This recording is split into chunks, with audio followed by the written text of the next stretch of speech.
Let me now invite Mr. Ajit Gupte, Ambassador of India, Federal Republic of Germany. Ambassador Gupte, the floor is yours, sir.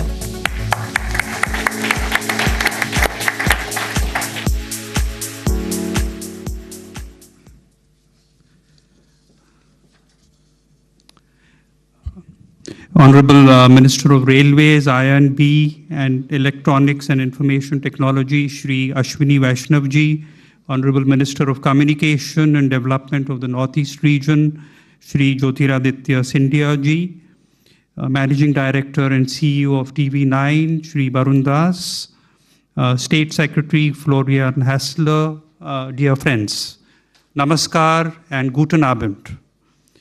First of all, I would like to congratulate TV9 for organizing the first ever News9 Global Summit in a country overseas, and I'm sure it will be a great success.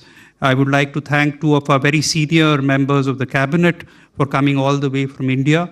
And sir, your comments have, I think, greatly enthused myself and the others in the embassy to do their utmost to take the relationship between India and Germany and intensify it. 2024 has been a momentous year in the relationship. The External Affairs Minister visited Germany earlier in the year, and he met a wide cross-section of politicians, people from different think tanks and business leaders. Recently, the Chancellor visited India for the 7th Intergovernmental Consultations. This was the 6th time Chancellor Scholz and Prime Minister Modi had met in the last 3 years, and they share a very warm and friendly relationship. The IGC also coincided with the Asia Pacific Congress, which was being held in India after 12 years. And this brought together CEOs of German companies from the Asia Pacific region to congregate in Delhi. The central message from the APK is that German companies are looking at India with renewed vigor, renewed enthusiasm, and are planning to step up their investments. It was very apparent that India is not just the flavor of the month, but that India is the flavor of the year. As Minister Scindia pointed out, bilateral trade between India and Germany has reached a new high. The German statistics show that the trade crossed $33 billion. I was just mentioning that some of the trade comes to Netherlands, but the final destination is Germany. So there is a slight difference in the figures.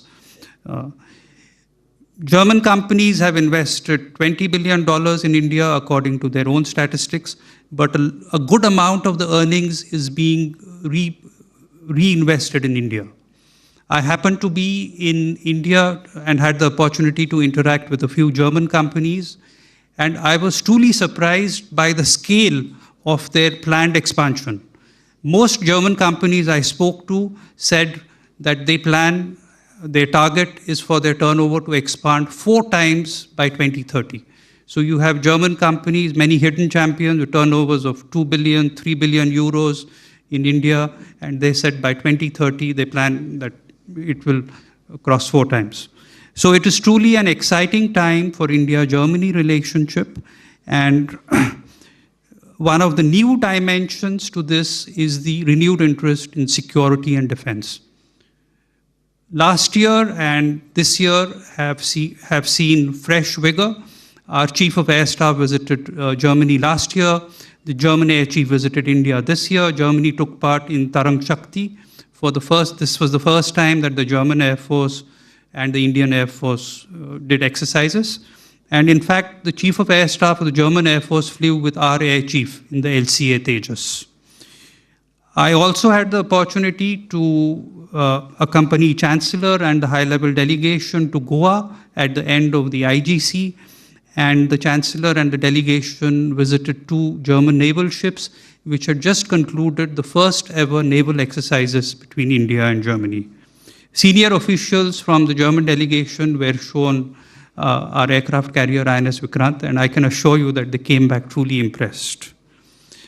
Friends, a lot has been said. I would not like to repeat, but the Green and Sustainable Development Partnership provides a very strong template for continuing our cooperation in renewable energy, sustainable development, urban management, etc.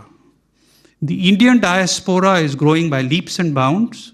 It was less than 100,000 in 2016 and has crossed 275,000. The Indian students have doubled in the last 5 years. There are more than 50,000, but 80% of them are doing master's degree, and most of them are doing STEM courses. A few takeaways on the cultural side, based on my earlier experience. This is the second time I'm in Germany, but a lot has changed. Have you heard of yogi tea? Yogi tea is a symbol of the cultural friendship between India and Germany. It is nothing but masala chai. But when Germans go to Indian restaurants, one of the first things they order is yogi tea. I remember from my last tenure when it was Halloween, and a lot of German children used to come and we used to give them sweets. There were a couple of occasions when we ran out of sweets. And do you know what the German children said? Never mind if you don't have chocolates, can we have butter chicken instead? So I told my wife that next year when we have Halloween, we must cook a lot of butter chicken. But I think nothing exemplifies that India has arrived than the fact that at Potsdamer Platz, today you have about 4 or 5 Indian restaurants, and in the famous Adlon Hotel, which was at one time known for its China Club, there is the India Club now, and it's a fine dining experience. And the India Club, I think, gets many more visitors than the China Club. Let me thank everybody, including a large number of visitors from India who have come to cold Germany. But I think the warmth in the relationship is adequate to drive away the cold, and I think it will sustain us in the winter months ahead. Let me finally thank very deeply the government of Baden-Württemberg, the Minister President Winfried Kretschmann, for their sustained support in organizing this memorable event. Thank you very much.